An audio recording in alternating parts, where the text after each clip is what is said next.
বাংলাদেশের চলচ্চিত্র জগতে দর্শকপ্রিয়তার শীর্ষস্থান দখল করে আছেন তিনি। প্রকৃত নাম মাসুদ রানা। ভক্তরা কখনো কিং খান, কখনো ভাইজান বলেও ডাকেন। বছরের পর বছর ঢাকাই সিনেমার একচ্ছত্র অধিপতি তিনি আর কেউ নন, শাকিব খান। 1979 সালের 28 মার্চ তিনি গোপালগঞ্জে জন্মগ্রহণ করেন। তার শৈশব কেটেছে নারায়ণগঞ্জে। 1999 সালে সোহানুর রহমান সোহান পরিচালিত অনন্ত ভালোবাসা চলচ্চিত্র থেকে শুরু।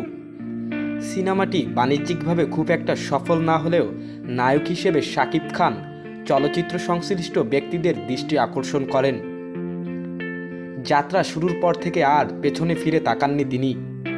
তার সময়ে বহু নামকরা নায়ক এখন পদ্মায় নেই, অথচ শাকিব খান এখনও হিরো। আগের চেয়ে যেন বেশি তারুণ্যে ভরপুর এই নায়ক। এই নায়কের জনপ্রিয়তা শুধু দেশেই সীমাবদ্ধ নয়, বিদেশেও ছড়িয়ে ছিটিয়ে আছে তার লাখ লাখ ভক্ত।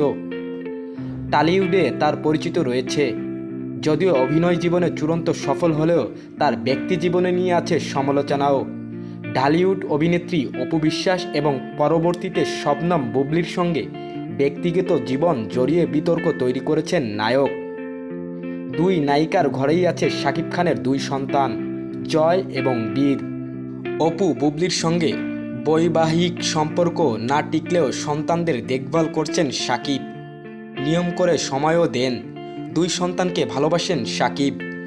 শাকিব খানের উল্লেখযোগ্য চলচ্চিত্র হচ্ছে মাই নেম ইজ সুলতান, স্বপ্নের বাসর, মুখোশধারী, আমার প্রাণের স্বামী ও প্রিয়া তুমি কোথায়, প্রাণের মানুষ, সাহসী মানুষ চাই, জানের জান, অনন্ত ভালোবাসা, ঠেকাও মাস্তান, বস্তির রানী সুরিয়া, খুনি শিকদার, শোভা বাধা, পিতার আসন, ডাক্তার বাড়ি, তুই যদি আমার হইতিরে, 1 টাকার বউ, প্রিয়া আমার প্রিয়া, ডেয়ারিং লাভার, 2 পৃথিবী, সিটি টেরর, আমার স্বপ্ন তুমি সহ অসংখ্য সিনেমা।